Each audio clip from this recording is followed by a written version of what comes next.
আসসালামু আলাইকুম। ভেট official BD চ্যানেলের পক্ষ থেকে আপনার সকলকে স্বাগতম। আজকে আমরা কথা বলবো অ্যালারভেট ইঞ্জেকশন সম্পর্কে। এটি একটি পপুলার কোম্পানির পণ্য।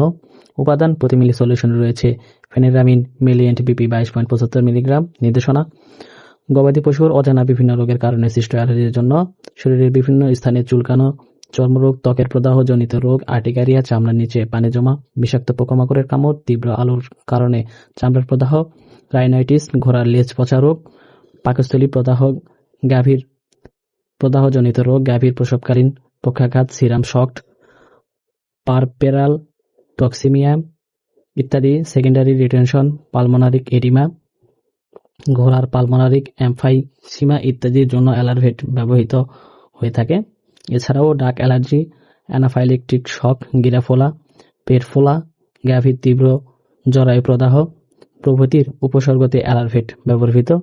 মাত্রা ও প্রয়োগবিধি: কতটুকু এবং কিভাবে প্রয়োগ করবেন। বড় প্রাণী যেমন গরু, মহিষ ও ঘোড়ার জন্য 5 থেকে 10 মিলি, ছোট প্রাণী যেমন ছাগল ও ভেড়ার জন্য 1 থেকে 2 মিলি। প্রজাতিভেদের ওষুধের মাত্রা নির্ধারণ করা উচিত।